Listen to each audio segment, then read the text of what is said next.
اس نے فاطمہ کو جواب دیا، لیکن وہ اس کے دوپٹے کی جانب اپنا ہاتھ بڑھا چکی تھی۔ پلیز فاطمہ، میں ٹھیک ہوں۔ لیکن اگلے ہی لمحے اس نے اس کے دوپٹے کی پن کھولی تو وہ ریشمی ہونے کے باعث کھل کر اس کی گود میں آ گرا۔ بال جو جوڑے میں باندھے ہوئے تھے کندھوں پر پھسل گئے۔ اسی وقت اقبال جانے کہاں سے پیچھے آ کھڑا ہوا تو اس کا سانس لمحے بھر کو رک گیا۔ جلدی سے اس نے دوپٹہ ایک بار پھر سر پر لیا اور عجلت میں اٹھ کھڑی ہوئی۔ ریشمی دوپٹہ اس کے ریشمی بالوں کے باعث بار بار پھسل کر گر رہا تھا۔ اس کے ہاتھ کانپنے لگے تھے۔ وہ جلد بازی میں باہر کی جانب بڑھنے لگی تو سائڈ ٹیبل پر رکھے شیشے کے گلدان سے ٹکرا گئی۔ چھن چھن شیشے ٹوٹ کر سارے لانچ میں بکھر گئے تھے۔ اس نے مڑ کر پیچھے دیکھنے کی بجائے تیز لرزتے قدموں سے لان عبور کیا اور دوپٹے کو کس کر پکڑے اپنے گھر کی جانب آ گئی۔ دل اس قدر تیزی سے دھڑک رہا تھا، لگتا تھا کہ ابھی باہر آ جائے گا۔ آنکھوں سے بے اختیار گرم گرم آنسو پھسل کر رخسار پر گر رہے تھے۔ اس قدر توہین، اس قدر ہتک اور اس قدر تمسخر۔ اس نے چند ہی لمحوں میں سہ لیا تھا کہ اس کا سینہ اب کی تکلیف سے گھٹنے لگے گا۔ وہ لان سے بھاگتی ہوئی گھر کے اندر داخل ہوئی تو ٹھٹک کر رک گئی۔ سامنے ہی وہ اپنے سیاہ سے شیڈ کے برعکس آج سفید ٹی شرٹ پر بھوری جیکٹ پہنے ہمیشہ کی طرح وجیح لگ رہا تھا۔ دھیمی آواز میں رامین سے کوئی بات کرتے ہوئے اس نے کچھ محسوس کر کے یکدم چہرہ پھیرا اور پھر اگلے ہی لمحے اس کے ابرو حیرت سے اوپر کو اٹھے۔ اس سیاہ جھلملاتی قمیص پر وہ جھلملاتی آنکھیں لیے اسے ساکت کر گئی تھی۔ اس کی آنکھیں سرخ متور ہو رہی تھیں۔ دوپٹہ کس کے تھوڑی کی جانب سے پکڑے وہ اس سمے سے بہت بکھری بکھری سی لگی تھی۔ رامین نے بھی حیرت سے اسے دیکھا تھا۔ کیا ہوا؟ تم پھر اتنی جلدی واپس کیوں آ گئی؟ انہوں نے اب کے سخت تیش چڑھا کر پوچھا تھا۔ اس نے کچھ بولنا چاہا لیکن لب لرز کر رہ گئے۔ آنکھوں کی سرخی ضبط کے باعث گہری ہونے لگی تھی۔ کیا ہوا ہے؟ اتنی جلدی کیوں واپس آ گئی ہو؟ یقیناً پھر کوئی بدمزگی ہو گئی ہوگی تمہاری وجہ سے۔ رابیل، تمہیں کتنی دفعہ سمجھایا ہے میں نے کہ پلیز اب بس کر دو یہ سب۔ ہر دفعہ کیا تماشا کھڑا کرنا لازمی ہے؟ اور اس کا دل اس سمے اس قدر بھر آیا تھا، لگتا تھا پھٹ جائے گا، لیکن وہ مٹھی بھینچے کھڑی رہی۔ دوپٹہ جو تھوڑی سے پکڑ رکھا تھا چھوڑ دیا، چہرے کے طرف میں لٹے بکھر گئیں۔ میری طبیعت ٹھیک نہیں ہے ماں، میں کمرے میں۔ چاچی، میں دراصل رابیل کو ہی لینے آیا تھا، کیا میں اسے لے جاؤں؟ اس کے اس قدر سعادت مندی سے پوچھنے پر جہاں رامین کو خوشگوار سی حیرت ہوئی، وہیں رابیل نے آنکھیں پھلا کر اسے دیکھا۔ یوں لگتا تھا گویا اس نے لمحوں میں بیٹھے بیٹھے اسے لے جانے کا فیصلہ کیا ہو۔ مجھے نہیں۔ ہاں بیٹا، ضرور لے کر جاؤ۔ ویسے بھی اس کا دماغ آج کل بہت زیادہ خراب رہنے لگا ہے، بہتر ہے کہ یہ اس گھر سے کچھ لمحوں کے لیے باہر نکل جائے۔ اس کی جانب دیکھ کر ہلکی سے سختی کے ساتھ کہا تو وہ بے بسی سے ماسک کو دیکھ کر رہ گئی۔ اسے وہ اس وقت بہت برا لگا تھا، لیکن وہ اس کی جانب متوجہ تھا ہی نہیں۔ اس نے شکستہ قدم کمرے کی جانب بڑھایا اور لرزتے ہاتھوں سے عبایا پہننے لگی۔ عبایا پہنتے ہی اسے احساس ہوا کہ وہ واقعی یہاں سے بہت دور چلی جانا چاہتی ہے، اس گھر سے، اس گھر کے مکینوں سے۔ اور پھر کچھ لمحوں کے بعد وہ خاموشی سے اس کے برابر والی سیٹ پر بیٹھی ضبط سے باہر دیکھ رہی تھی۔ محض نے بھی اسے متوجہ کرنا مناسب نہ سمجھا، خاموشی سے ڈرائیو کرتا رہا۔ اگلے ہی لمحے وہ اس کے پیچھے پیچھے خاموشی سے چل رہی تھی۔ وہ اسے قریبی پارک میں لے آیا تھا۔ رات کے اس خنک سے پہر میں لوگوں کی موجودگی نہ ہونے کے برابر تھی۔ وہ خاموشی سے سینک بینچ پر آ بیٹھا تو رابیل بھی اس کی تقلید کرتے ہوئے اس بینچ پر آ بیٹھی تھی۔ درمیان میں نامحسوس سا فاصلہ تھا۔ چند پل کوئی نہ بولا۔ کیوں لے کر آئے ہو تم مجھے یہاں؟ اس کی آواز اب بھی پھٹی پھٹی سی تھی۔ ماس نے خاموشی سے اس کی آنکھوں کو دیکھا۔ وہ اس کی ایسے دیکھنے پر لمحہ بھر کو کسمسائی تھی۔ تم رو لو رابیل۔ وہ اس کی اگلی بات پر اس نے حیران ہو کر چہرہ اٹھایا۔ وہ نرم نگاہوں سے اسے ہی دیکھ رہا تھا۔ تم میرا مذاق اڑا رہے ہو؟ اس کی آنکھوں میں ایک بار پھر سے نمی تیرنے لگی۔ ماس نے گہرا سانس لیا، پھر اسے دیکھا۔ تمہیں لگتا ہے میں تمہارا مذاق اڑا رہا ہوں؟ اس نے ایک دم اتنے مان سے پوچھ لیا تھا کہ رابیل کا دل جو پہلے ہی بوجھل تھا مزید بوجھل ہونے لگا۔ اگر وہ اسی طرح دیکھتا رہا تو وہ خود پر قابو کیسے رکھے گی؟ مجھے کوئی رونا وونا نہیں ہے، مجھے گھر جانا ہے، وہ بے ساختہ کہہ کر اٹھ کر آگے بڑھنے لگی تو ماس نے اس کی کلائی تھامی۔ وہ اپنی ہی جگہ پر ساکت ہو گئی تھی۔ آنکھوں کی نمی سوا ہونے لگی۔ اس نے نرمی سے اسے پیچھے کیا اور پھر دوبارہ بینچ پر لا بٹھایا۔ وہ بے بسی سے ایک بار پھر سے بیٹھ گئی تھی۔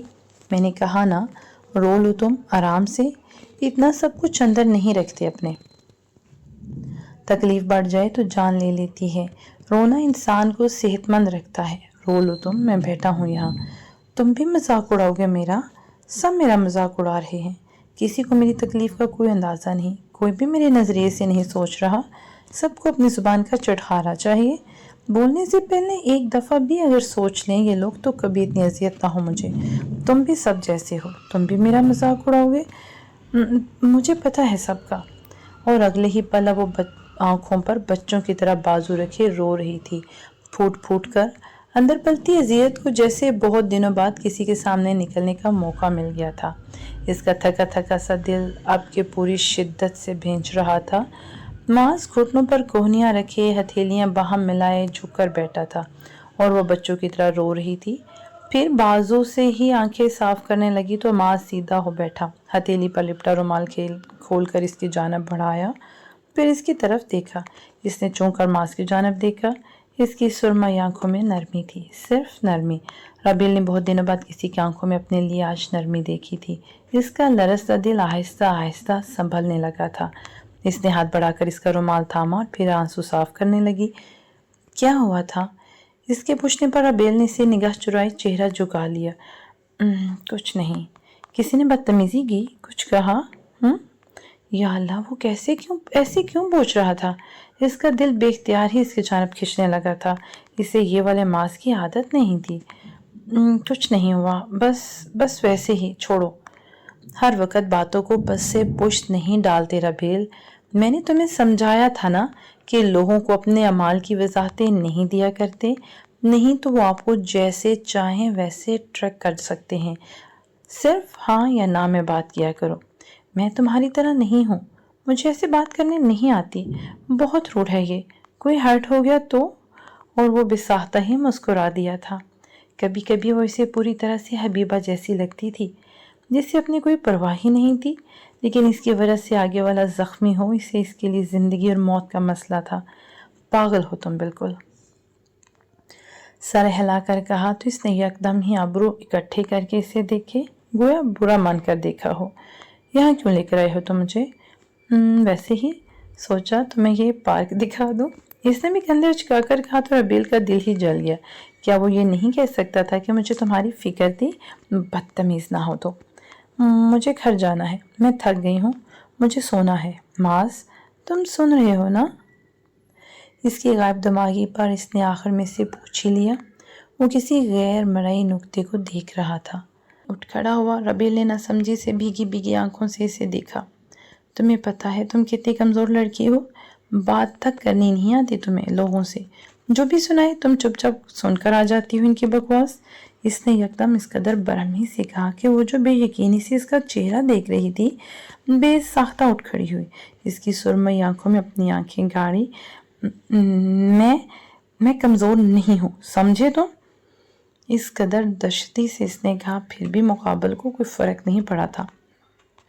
مسکرا کر سر جھٹکا جیسے اس کی بات کا مذاق بنایا ہو۔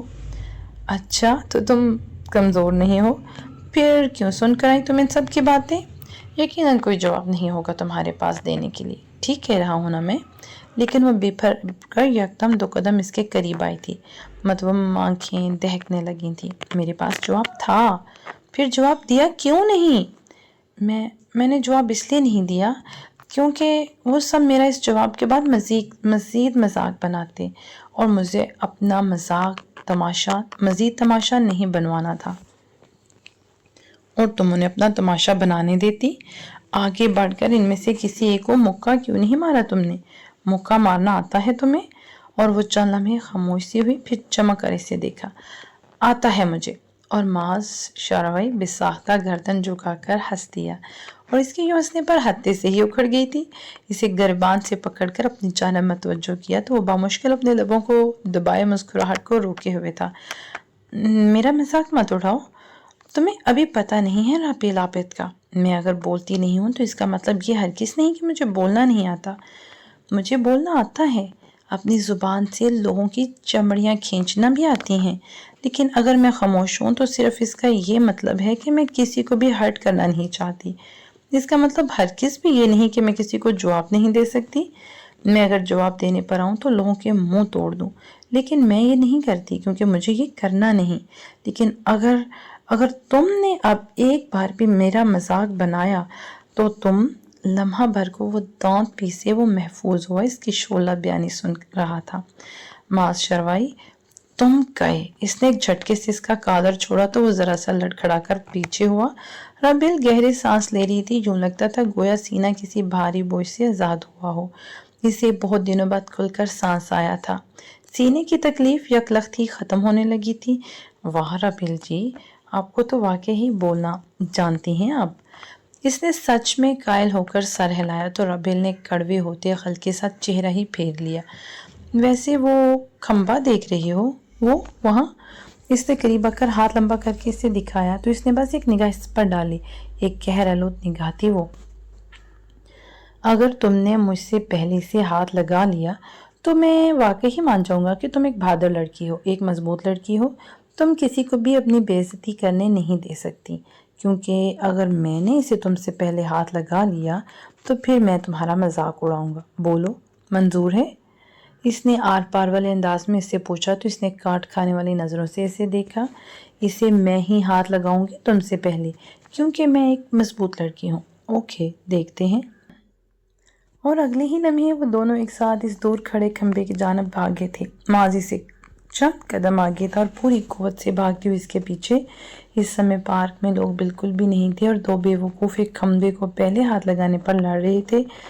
کھمبے کے تھوڑا قریب پہنچ کر جب ماذ اس سے آگے نکلنے لگا تو اس نے اس کی جیکٹ پکڑ کر اسے پیچھے دھکیلا اور وہ اب ہنس رہی تھی۔ ماذ اپنے ہی پیروں میں الجھا اور گر گیا۔ وہ اسے اٹھانے یکدم پیچھے آئی تو اسے ڈانٹ دے کر ایک دفعہ پھر سے بھاگ اٹھا۔ ماذ، بدتمیز! وہ بھی اسے کوستی ہوئی اس کے پیچھے ایک بار پھر سے بھاگی اور آخرکار اس نے ماذ کو ہرا ہی دیا اور بھاگتے بھاگتے جانے کیسے اپنی رفتار کم کر گیا تھا۔ لیکن رابیل کو اس کی چالاکی سمجھ نہیں آئی۔ جلدی سے آگے بڑھ کر کھمبے کو ہاتھ لگایا، پھر خوشی سے ہنس ہنس کر اسے منہ چڑھانے لگی۔ وہ گھاس پر پھولا سانس لیے بیٹھا ہوا تھا، اسے دیکھ کر مسکرا رہا تھا۔ وہ اس کے قریب آ کر اسے زبان دکھا رہی تھی۔ تم ہار گئے ماذ اور میں جیت گئی۔ مجھے پہلے ہی پتا تھا کہ میں ہی جیتوں گی۔ تم مجھ سے زیادہ تیز نہیں بھاگ سکتے، کیونکہ جن کا قد چھوٹا ہوتا ہے وہ تیز بھاگتے ہیں، اور تم… وہ کہتے کہتے رکی، پھر ہنس پڑی۔ کچھ یاد آ گیا تھا اسے۔ تم تو بیچ میں گر بھی گئے تھے۔ اوف، کتنے عجیب لگ رہے تھے تم گرتے ہوئے۔ وہ پیٹ پر ہاتھ رکھے گردن پیچھے پھینک کر ہنستی ہی جا رہی تھی۔ وہ اسے دیکھ کر مسکرا رہا تھا۔ پھر قریب چلی آئی، ماذ کو ہاتھ دے کر اٹھایا۔ رابیل کا چہرہ دیکھ کر اسے بے ساختہ ہی شرارت سوجی تھی۔ آہ! اس کی کرہ پر اس نے چون کر اسے دیکھا۔ ٹھیک ہو نا تم؟ کیا ہوا؟ کہیں لگ گیا کیا تمہیں؟ اس نے بے اختیار ہی پریشان ہو کر پوچھا تو ماذ نے شکل اور بیچاری بنا لی۔ ماتھے پر گرتے بال ہولی ہولی ہوا سے اڑ رہے تھے۔ ہاں، شاید گرنے سے ٹانگ پر چوٹ آئی ہے۔ اوہ، زیادہ درد تو نہیں ہو رہا؟ ہو رہا ہے۔ وہ اسے ساتھ لگائے بینچ تک لائی، اسے بٹھایا، پھر عین اس کے سامنے بیٹھی۔ جیسے ہی اس کی جینس کو ہاتھ لگایا، اس نے پیر بے ساختہ پیچھے کیے تھے۔ رابیل نے چون کر اسے دیکھا، لیکن وہ گھٹنوں پر ہاتھ رکھے ذرا آگے جھکا اور آنکھیں پھیلائے اسے ہی دیکھ رہی تھی۔ تو یہ ثابت ہوا کہ مس رابیل بہت مضبوط ہیں۔ روتے ہوئے بھی اچھی لگتی ہو، لیکن رلاتے ہوئے زیادہ اچھی لگو گی۔ آئندہ کبھی کسی کی بکواس سن کر نہ آنا۔ لوگ رلائیں تو تم بھی انہیں رلا کر آنا۔ وہ نرمی سے کہہ رہا تھا تو چہرے کی سنجیدگی واپس لوٹ آئی۔ وہ یکٹک اسے دیکھ رہی تھی۔ اور اگر ایسے میں کسی نے مجھے نقصان پہنچانے کی کوشش کی تو؟ مجھے مکہ مارنا نہیں آتا۔ ماذ نے اس کے دونوں ہاتھ تھامے، اس کے یکساں ہاتھ اب ماذ کی مضبوط ہتھیلیوں میں تھے۔ وہ سانس روکے دیکھ رہی تھی اسے۔ پھر ماذ اسے خود دیکھ لے گا، تمہیں اس کے آگے کی فکر کرنے کی ضرورت نہیں۔ تمہیں بس لوگوں کو اتنی اجازت نہیں دینی کہ وہ آئیں اور تمہیں ہرٹ کر کے چلے جائیں۔ تم نے اپنے لیے خود سٹینڈ لینا ہے۔ آئندہ تم نے رلا کر آنا ہے رابیل۔ میں تمہیں اب یوں شکستہ سا روتا ہوا نہ دیکھوں۔ اور اسی وقت ان سرمئی آنکھوں سے محبت ہوئی تھی۔ وہ آنکھیں گہری تھیں، اسے لگا وہ ڈوب جائے گی۔ میں آئندہ کبھی بھی کسی کو اتنی اجازت نہیں دوں گی ماذ۔ میں اب کبھی کسی کو مجھے ہرٹ کرنے نہیں دوں گی۔ اس نے آنکھوں کے سحر میں ڈوبتے ہوئے بے ساختہ کہا تو وہ مسکرایا، وہی ہلکی سی اپنائیت بھری مسکراہٹ، کیونکہ تم اب صرف تمہاری نہیں ہو، تم اب میری ہو۔ یہ لفظ کہہ کر اس نے رب العبد کو آج کہیں اپنے اندر ہی قید کر لیا تھا۔ اسے اپنے ساتھ ہی لے کر اٹھا تو اس نے گردن جھکا کر اس کی ٹانگ کو دیکھا۔ ماس جو اس کی نظروں کے زاویے کو ہی دیکھ رہا تھا، یکدم اپنی امڑتی مسکراہٹ روکی۔ رابی نے مشکوک سی آنکھیں چھوٹی کر کے دیکھا تھا اسے۔ تمہاری تو ٹانگ میں درد تھا نا؟ ختم ہو گیا؟ جنگلی خر۔ اس کی بہت مدھم سی سرگوشی پر وہ ایک بار پھر سے اپنی امڑتی مسکراہٹ سمیٹ رہا تھا۔ وہ دونوں ساتھ چلتے اب کی اس دھن میں نظروں سے اوجھل ہوتے جا رہے تھے۔ ربیل مسلسل اسے کوس رہی تھی اور وہ مستقل سر نفی میں ہلا کر اس کی ہر بات کو رد کرتا جا رہا تھا۔ اس خونک سی رات میں دور کہیں تاروں کے پار حبیبہ اداسی سے مسکرائی تھی، کیونکہ ان کے دونوں بچے آج خوش تھے۔ اب اس کے ساتھ گاڑی میں بیٹھے اس کا دم نہیں گھٹ رہا تھا، نہ ہی دل تنگ ہو رہا تھا، اور نہ ہی اب کہ وہ ہونٹوں کو سکیڑ کر اپنے آنسو ضبط کرنے کی کوشش میں ہلکان ہو رہی تھی۔ اب کہ اس کا دل پرسکون تھا، سانسیں ہموار تھی اور آنکھوں میں بکھری نمی فطری سی تھی۔ اس نے ایک نگاہ پھیر کر ماس کو دیکھا، وہ مکمل طور پر ڈرائیونگ کی جانب متوجہ تھا۔ اس کے ماتھے پر گرے سیاہ بال کھڑکی سے اندر گرتی ہوا سے ہولے ہولے پڑپڑا رہے تھے۔ ربیل کی نگاہیں اس کے اسٹیئرنگ کو پکڑے ہاتھوں پر پھسلیں۔ اس کے ہاتھ محنت کرنے کے عادی لگتے تھے۔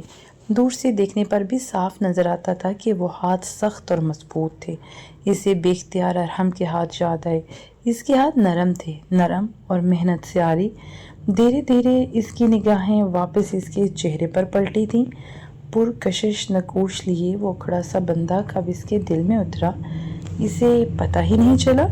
وہ ہوا کے ایک سرسراتے جھونکے سے اس کے ماتھے پر گرے بال لمحہ بھر کو لہرائے تو ربیل کا دل کیا ہاتھ ہلکے سے بڑھا کر اس کے پیشانی کو ان بالوں سے آزادی دلوا دے، لیکن اگلے ہی پل اس نے بے ساختہ اپنی سوچ پر لب کاٹے تھے۔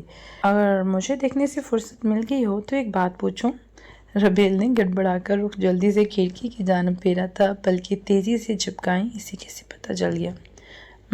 میں تمہیں نہیں دیکھ رہی تھی۔ پھر اس نے آرام سے پوچھ کر موڑ کاٹا تو ربیل نے ہاتھوں کی انگلیاں باہم پھنسا رکھی تھی۔ اپنی چوری پکڑی جانے پر لمحہ بھر کو آنکھیں بھی میچی تھی اس نے۔ میں تمہاری دوسری طرف دیکھ رہی تھی۔ گہرا سانس لے کر مزے سے کہا۔ دل اب تک دھک دھک کر رہا تھا۔ ماس نے بس ایک نگاہ ڈالی تھی اس پر، اف، اور وہ جانتا تھا کہ وہ اس کے دوسری جانب ہرگز نہیں دیکھ رہی تھی۔ پھر کیا دیکھا تم نے میری دوسری طرف؟ ہاں وہ میں نے۔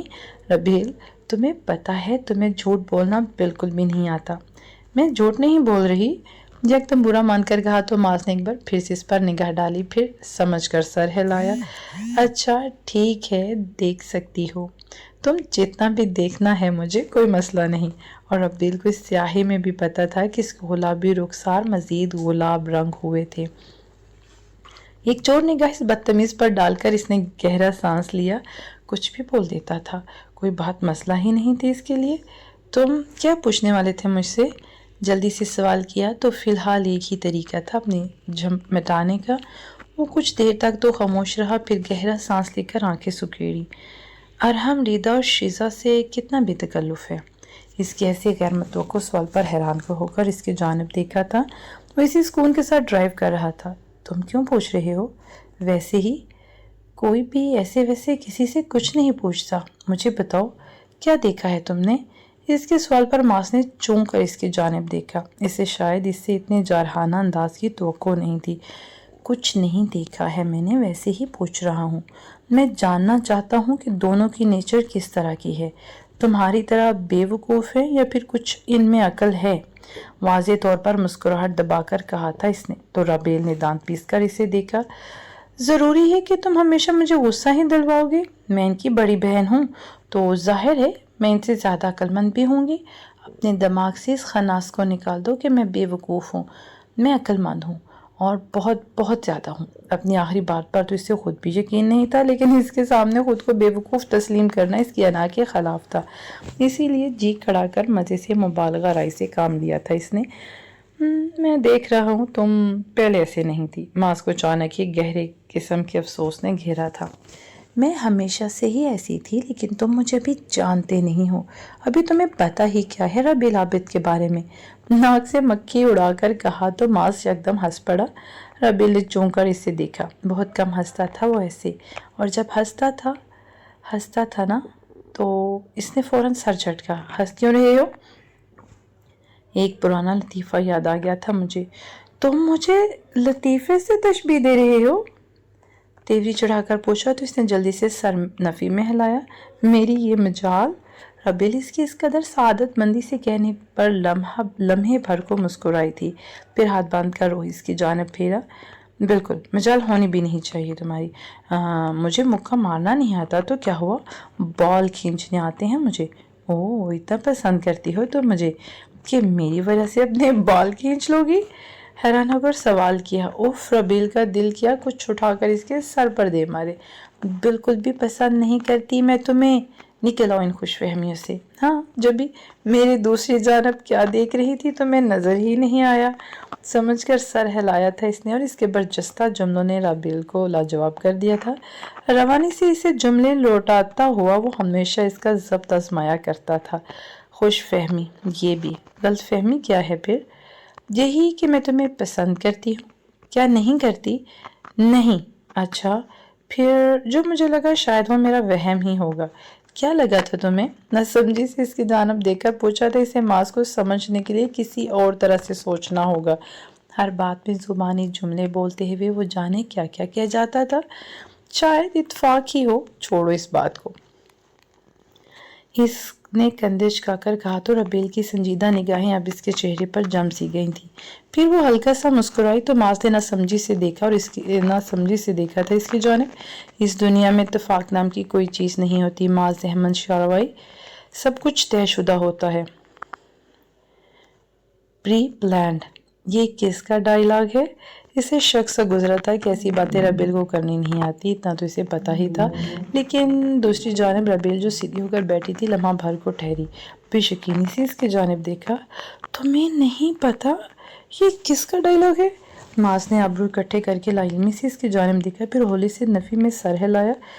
تم واقعی نہیں جانتے کہ ولی احمد کون تھا؟ کیا واقعی؟ اب تک بے یقین تھی۔ ماس نے بیزار ہو کر گہرا سانس لیا تھا۔ کون ولی احمد؟ میں نہیں جانتا۔ تم کتابیں نہیں پڑھتے کیا؟ نہیں۔ اور لمحے کے 1000ویں حصے میں سے سمجھ آ گیا تھا کہ ربیل کس کی بات کر رہی تھی۔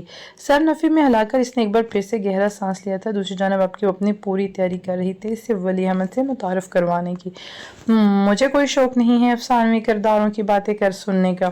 اور وہ جو انگلی اٹھائے ابھی سے کسی چھوٹے بچے کی طرح ولی احمد سے متعارف کروانے ہی لگی تھی، رک گئی۔ کھلے لب بند کر لیے، لیکن پھر یکدم ہی اس کی آنکھوں میں شرارت سی چمک آئی۔ بند لب پھر سے کھول لیے۔ اسے کیا لگا تھا کہ ربیل اتنی آسانی سے مان جائے گی؟ جانتے ہو کیسا دکھتا تھا وہ؟ یہ لمبا نسواری آنکھوں والا، ہائے سنجیدگی سے ابرو اٹھا کر دیکھتا تھا نا تو ساری لڑکیوں کے دل رک جایا کرتے تھے۔ تمہیں پتہ ہے میرا کرش ہے ولی احمد، اتنا ہینڈسم اور اتنا پیارا بندہ میں نے زندگی میں کبھی نہیں دیکھا۔ وہ جس طرح اپنی محبت کی حفاظت کرتا تھا اور جیسے وہ اپنی بیوی کے ساتھ نرم رہتا تھا، اوف میں کیا کروں، مجھے تو ولی احمد ہی چاہیے۔ آخر میں افسوس سے ہلکی سی آواز میں کہا تو ماس نے یکدم زور سے ہارن بجایا۔ وہ اس آواز پر اچھلی تھی، پھر چونک کر اس کی جانب دیکھا اور اگلے ہی لمحے اس پر آشکار ہوا کہ وہ بے اختیار ہی جیلس ہوا تھا۔ مسکراہٹ دبا کر اس نے اب کے ذرا اس کی جانب جھک کر دیکھا۔ کیا تم مجھے کہیں سے ولی احمد لا کر دے سکتے ہو ماس؟ انتہائی معصوم آواز میں آ کے چپکا کر پوچھا۔ ماس نے کڑوی نگاہ اس پر ڈالی تھی۔ ہاں بالکل، کیوں نہیں، کہیں سے ملے تو صحیح مجھے۔ لیکن اس کا اگلا جملہ دھمکی آمیز تھا۔ کہیں ملے تو صحیح مجھے، گردن ہی نہ مروڑ دی میں نے اس کی تو۔ اور ربیل پیچھے ہو کر بے ساختہ ہنسی تھی، منہ پر ہاتھ رکھیا وہ کھڑکی کی جانب چہرہ پھیرے دل کھول کر ہنس رہی تھی۔ بند کرو اب یہ ہنسنا۔ اس کی تنبیہ نے ربیل کو مزید ہنسنے پر مجبور کیا تھا۔ ہنس ہنس کر سرخ ہوتے چہرے کے ساتھ اس نے پلٹ کر ماس کو دیکھا۔ وہ ویسے ہی خاموشی سے ڈرائیو کر رہا تھا، چہرے کے زاویے بگڑے سے تھے، لیکن ربیل کی شرارت ابھی ختم نہیں ہوئی تھی۔ ایک بار پھر سے اس کی جانب تھوڑا سا جھک کر بہت ہلکی آواز میں کہا، جانتے ہو ماس، تم جیلس ہو رہے ہو۔ اس نے ایک نگاہ اس پر ڈالی، آنکھوں میں دنیا جہاں کی معصومیت سمیٹے وہ اس سمے بہت پیاری لگ رہی تھی۔ جی نہیں، تمہیں لگتا ہے کہ میں ایک افسانوی کردار سے جیلس ہوں گا؟ تمہیں لگتا ہے کہ میں اتنا غیر سنجیدہ انسان ہوں؟ سوالیہ ابرو اٹھا کر اسے دیکھا تو ربیل نے بمشکل ہنسی رو کر سادگی سے سر اس بات میں ہلا دیا۔ کچھ بھی نہیں ہے ایسا، تمہارے کان بھی سرخ ہو رہے ہیں۔ لیکن وہ اسے سن ہی نہیں رہی تھی، اپنے ہی کہی جا رہی تھی۔ میرے کان اس لیے سرخ ہیں کیونکہ میری دادی پٹھان تھی اور پٹھان لوگوں کے کان اکثر سرخ رہا کرتے ہیں۔ تمہاری سرمئی آنکھوں میں جلن صاف نظر آ رہی ہے، جانتے ہو؟ اور اب کہ بس اس نے ایک نگاہ ربیل پر ڈالی تھی اور اس نے بساختہ ہاتھ اٹھائے۔ اچھا بس اب نہیں، لیکن یہ کہتے ہوئے بھی بمشکل ہنسی روک رہی تھی۔ اس نے چہرہ ہی سامنے پھیر لیا، اس پر غصہ بھی آ رہا تھا اور پیار بھی، اسی لیے کوئی بھی کمزوری دکھائے بغیر اس نے مزید کوئی بات ہی نہیں کی۔ ہم کہاں جا رہے ہیں ماس؟ چند لمحوں بعد اب انجان راستوں کو گردن گھما کر دیکھتی پوچھ رہی تھی تو ماس نے ایک صاف ستھری سوسائٹی میں موڑ کاٹا اور پھر ایک گھر کے سامنے گاڑی روک کر اس کے جانب دیکھا۔ اسے ہی دیکھ رہی تھی۔ ملوانا ہے تمہیں کسی سے؟ اب وہ گاڑی کا دروازہ کھول کر باہر نکل رہا تھا۔ اس نے حیرت سے اسے اپنی جانب کا دروازہ کھولتے دیکھا۔ کس سے ملوانا ہے مجھے؟ ہے کوئی؟ آ جاؤ۔ گاڑی کی چابی جیب میں اڑس کر وہ آگے بڑھا تو ربیل نے بھی ایک قدم اس کے پیچھے بڑھا دیے۔ بڑے گیٹ کا چھوٹا سا دروازہ اندر کی جانب کھلتا تھا۔ اس نے گھر کے اندر قدم رکھا اور پھر آس پاس پھیلے باغ کو دیکھ کر وہ حیران رہ گئی۔ وہ پرانے طرز کا بنا گھر تھا۔ گیٹ سے لے کر داخلی دروازے تک پتھریلی سی روش پر بہت سے زر پتے بکھرے پڑے تھے۔ اس نے قدم آگے بڑھائے۔ ماس اب داخلی دروازے سے اندر جا رہا تھا، وہ بھی جلدی سے اس کے ساتھ آ ملی۔ حیرت سے آنکھیں گھما کر اس گھر کو بھی دیکھتی جا رہی تھی، جانے کیوں، لیکن اس گھر سے کیسے عجیب سی سکنیت کی خوشبو آ رہی تھی۔ اب کہ وہ لانچ میں چلے آئے تھے، لانچ خالی پڑا تھا۔ باہر کی خنکی یہاں کی نرم گرم سی آغوش میں گھل کر ختم ہو گئی تھی۔ صاف ستھرے سے لانچ میں دیوار کے ساتھ لگی طویل میز پر قرآن کے بیشتر نسخے رکھے ہوئے تھے۔ ایک جانب صوفوں کے ساتھ ہی سبز مخملی سا جائے نماز بھی بچھا ہوا تھا۔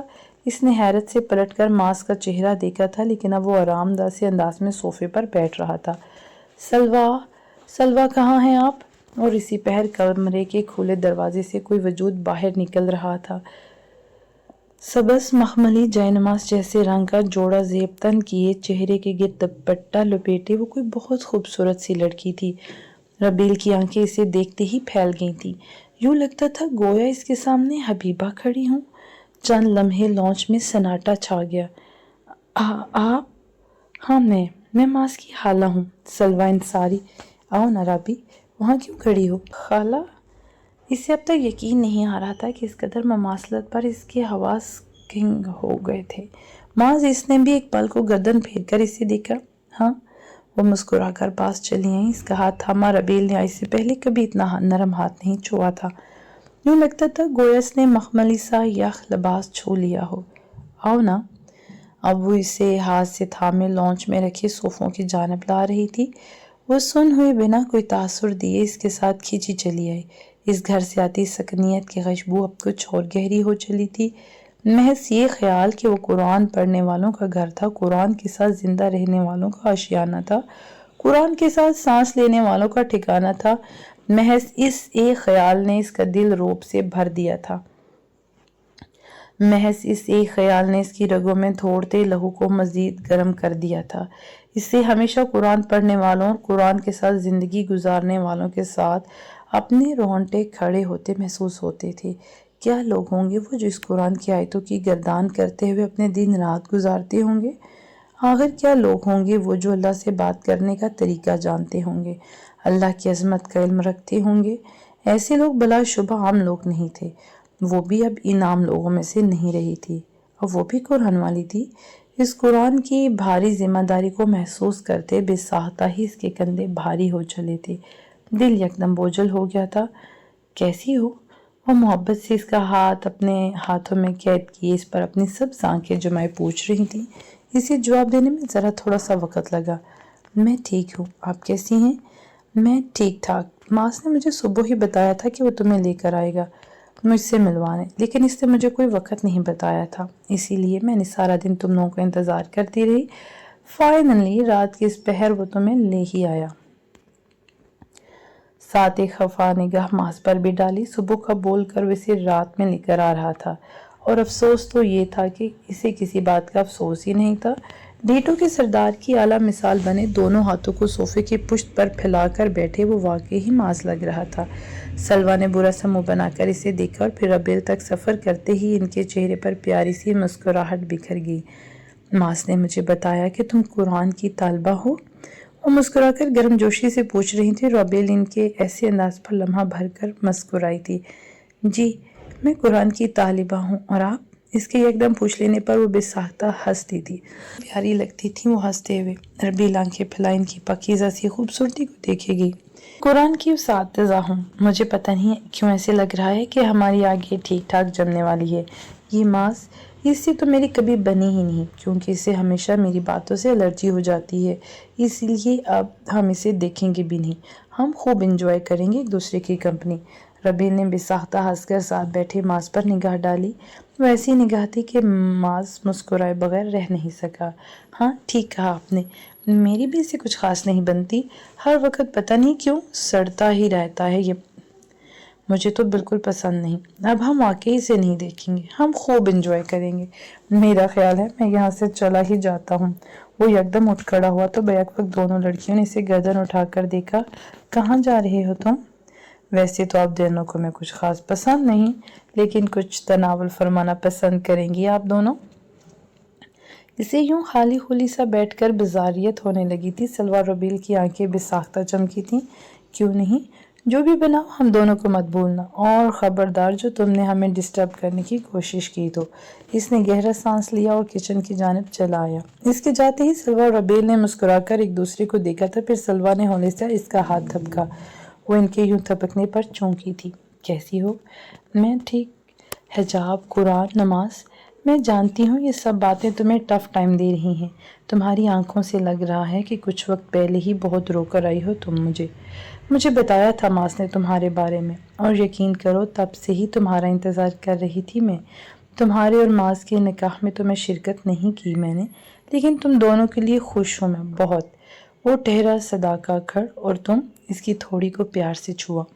دل میں گر کرنے کا ہنر رکھنے والی۔ ربیل ان کی باتوں پر لمحہ بلمحہ حیران ہو رہی تھی۔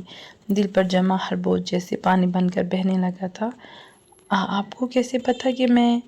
پتہ ہے، آنکھوں کی چمک بتا دیتی ہے ربیل کہ یہ خوشی کی نمی ہے یا تکلیف کی، اور شاید اسی لیے پتہ بھی چل گیا، کیونکہ ایک لمبے عرصے تک میں بھی یوں کمروں کے دروازے بند کر کے رویا کرتی تھی۔ مجھے پتہ ہے کہ رونے کے بعد آنکھیں کس قسم کا منظر پیش کر رہی ہوتی ہیں۔ آپ شروع سے ایسی نہیں ہیں۔ حبیبہ تائی تو اپنے آبائی گھر سے ہی اسلام سے بہت قریب تھیں، پھر آپ کو کس مخالفت کا سامنا تھا؟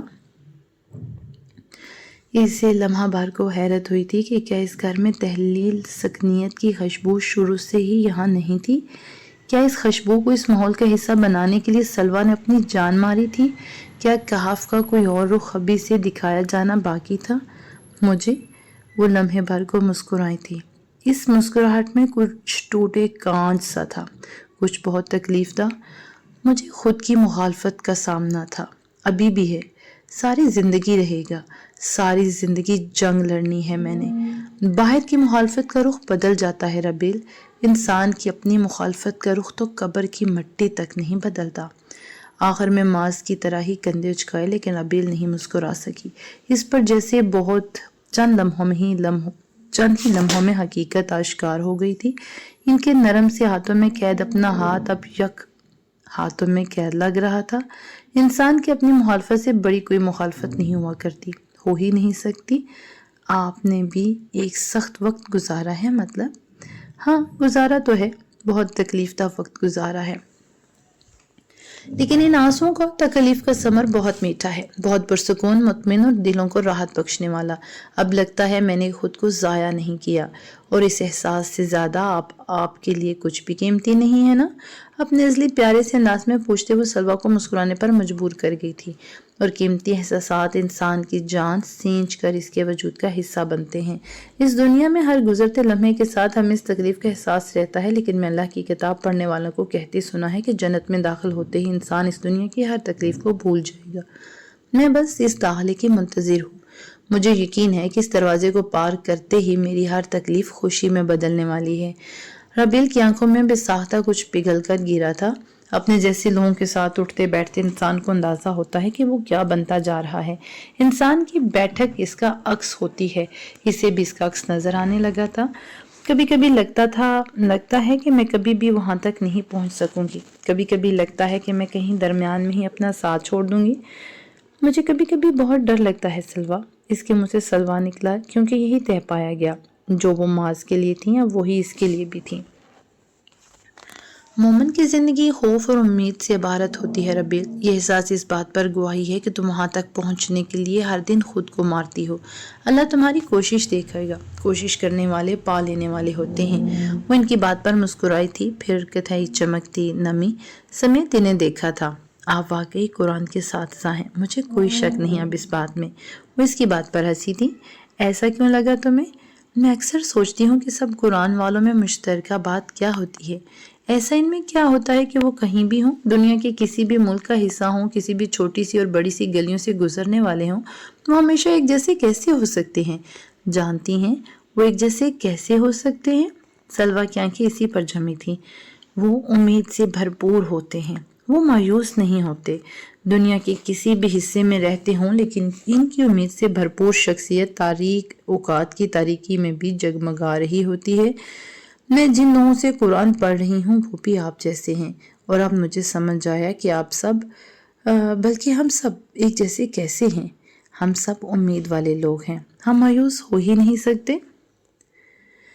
اس نے پہلی بار سلوا کی سبز آنکھوں کو بہت باریکی سے نمی میں ڈوبتے دیکھا تھا، مگر ان کے لب مسکرا رہے تھے۔ وہی امید اور خوف کے درمیان زندہ رہنے والی طرز زندگی۔ واقعی ہم سب امید والے لوگ ہیں۔ ہم امید کو وجود میں لانے والے کے بندے ہیں۔ مایوسی ہمارے لیے کفر کے مترادف ہے۔ بلا شبہ ہم امید والے ہیں، ہم قرآن والے ہیں۔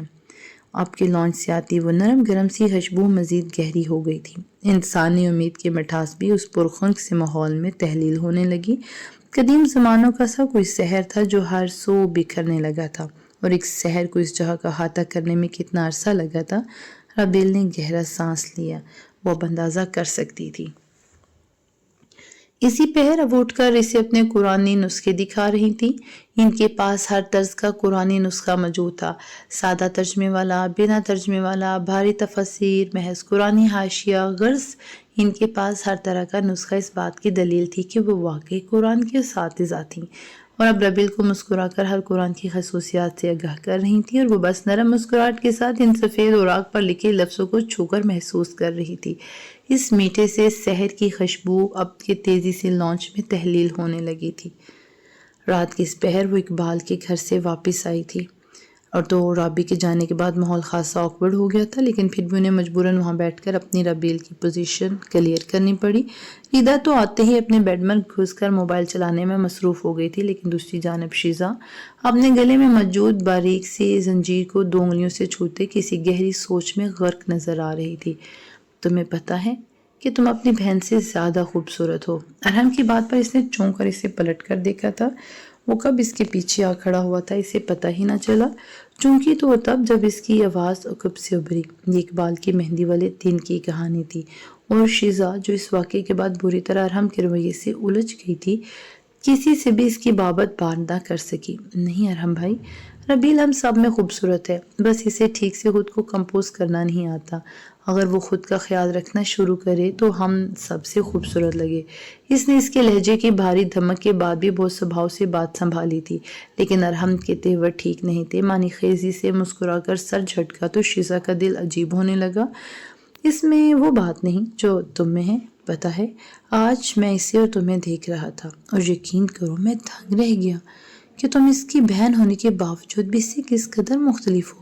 اتنی مختلف کہ میری نگاہوں کا بار بار رخ تم پر پلٹ کر مجھے ڈسٹرب کر رہا تھا۔ اس کا دل بے اختیار زور سے دھڑکا تھا، یوں لگتا تھا کہ اب بھی دل باہر آ گرے گا۔ اس کے لرزتے قدم لمحے بھر کو پیچھے ہوئے تھے۔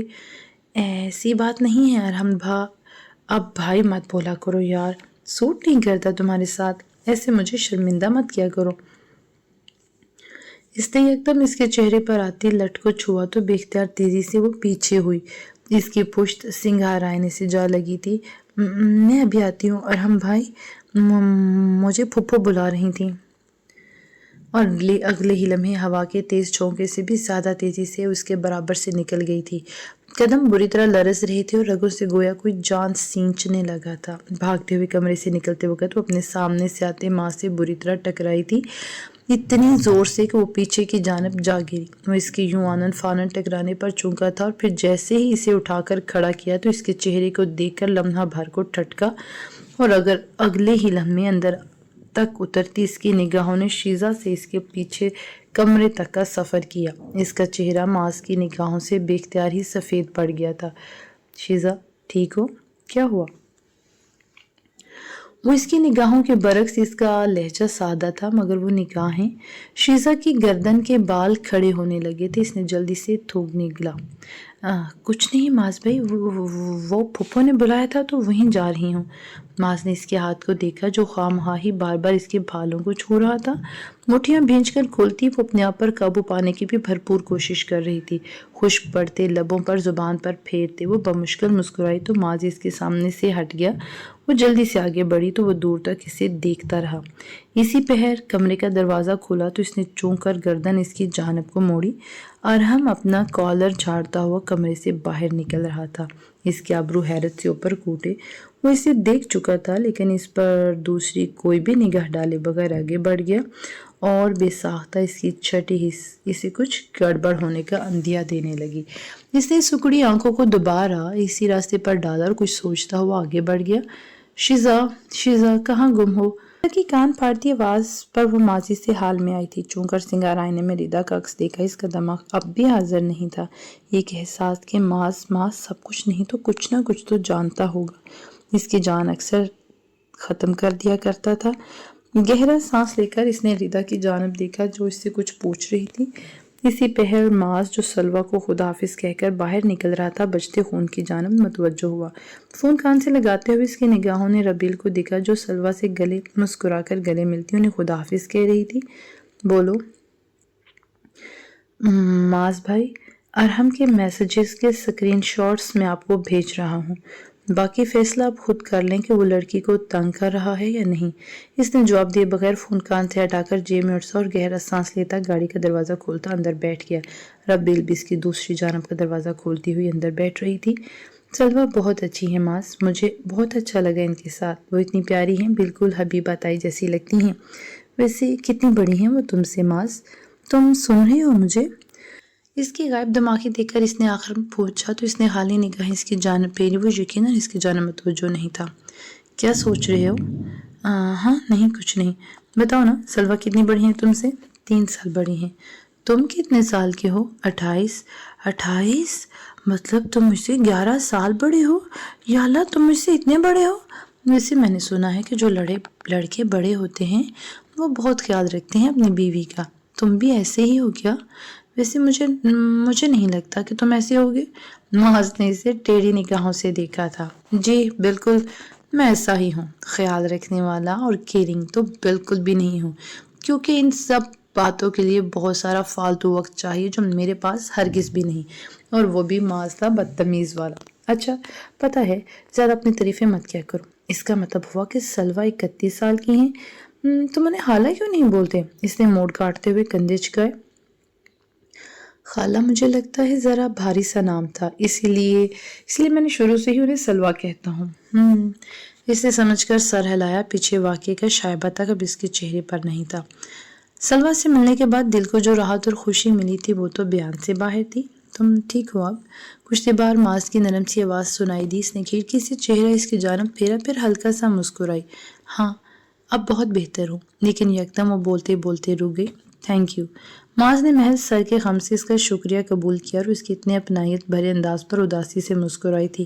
وہ اس سے 11 سال بڑا تھا، اس سے زیادہ سمجھدار تھا، اس سے زیادہ معاملات سنبھالنا جانتا تھا۔ اسے پتا تھا کہ غصہ کب کرنا ہے اور ٹھنڈا کب رکھنا ہے۔ وہ واقعی اس سے بڑا تھا اور اس سے اچھا تھا۔ اسے دیکھتے ہوئے وہ سوچ رہی تھی، یہ جانے بغیر کہ وہ ایک بار پھر سے محو ہو کر اسے ہی دیکھ رہی تھی۔ گھر کے سامنے گاڑی رکی تو ربیل چونکی، پھر ہلس ہو کر لپٹ کاٹتی باہر نکل آئی۔ وہ بھی اس کے ساتھ ہی باہر نکلا تھا۔ اندر نہیں آؤ گے؟ اسے جانے کیا بات نروس کر رہی تھی۔ معاذ نے مسکرا کر نفی میں سر ہلایا، پھر اس کے جھکے سر کو دیکھا۔ ادھر دیکھو۔ اس نے بساختہ سر اٹھایا تھا اور اس کی سرمئی نگاہوں میں عجیب رنگ تھے۔ ربیل کو ان رنگوں کی کہانی سمجھ نہیں آئی، جلدی سے نگاہوں کا زاویہ موڑا۔ میں نے کہا ادھر دیکھو۔ اب کس نے جی کڑا کر اس کی سرمئی آنکھوں میں دیکھا تھا۔ اف، کتنا مشکل تھا یہ۔ کیا میری دوسری طرف تمہیں کچھ نظر آ رہا ہے؟ وہ لب دبائے اپنی شرارت چھپا رہا تھا۔ ربیل جھنک کر ہنستی، جانتی تھی کہ وہ پکڑی گئی ہے، لیکن یہ سچ تھا کہ اسے دیکھتے ہوئے اس کے آس پاس کی ہر شے دھندلا گئی تھی۔ وہ ان آنکھوں میں دیکھتے ہوئے حامی بھرنے کی ہمت نہیں کر پا رہی تھی۔ معصومیت سے نفی میں سر ہلایا تو وہ ہلکا سا ہنس دیا۔ یہ صرف تمہارے ساتھ نہیں ہو رہا۔ جب تم مجھے دیکھ رہی تھی تب میرے آس پاس بھی بہت کچھ دھندلا رہا تھا۔ ایسے مت کیا کرو، جب ڈرائیو کر رہا ہوں تب تو بالکل بھی نہیں۔ یہ جو قطعی آنکھیں ہیں نا تمہاری، تمہیں اندازہ نہیں کہ کیا ہے یہ، پاگل۔ اب جاؤ اندر اور آرام سے سو جاؤ، کچھ بھی بلا وجہ سوچنے کی ضرورت نہیں۔ کوئی بات پریشان کرے تو مجھے ہرگز بھی تنگ مت کرنا، اور مہربانی کر کے اب رونا تو بالکل نہیں۔ کوئی رلائے تو بتا دینا انہیں کہ ربیل عابد کس کا نام ہے، ٹھیک ہے؟ اس نے سر اس بات میں ہلا کر اس کی یقین دہانی کروائی تھی اور اس کے سر پر ہاتھ رکھ کر ہولے سے اس کا سر ہلایا اور پھر گاڑی کی جانب چلا آیا۔ وہ اسے دور جاتا دیکھتی رہی، دل اس کے لفظوں سے اس قدر مطمئن اور شانت ہو گیا تھا کہ اس کی آنکھوں میں بساختہ نمی گھلنے لگی۔ صرف اس ایک انسان کے آ جانے سے اس کا طریق کہاف روشن ہونے لگا تھا، اس کی زندگی آسان ہو رہی تھی، وہ خوش ہو رہی تھی۔ آسودہ سی سانس خارج کرتے ہوئے اندر کی جانب بڑھتے اب اس کے قدموں میں لرزش نہیں تھی، اب وہاں صرف اطمینان اور اعتماد تھا، وہ اعتماد جو ماس نے اسے دیا تھا۔ اسی اس اعتماد کو تھام کر چلنا تھا، اسی میں عافیت تھی اور عزت بھی۔ ملتے ہیں نیکسٹ ایپیسوڈ میں۔ اللہ حافظ۔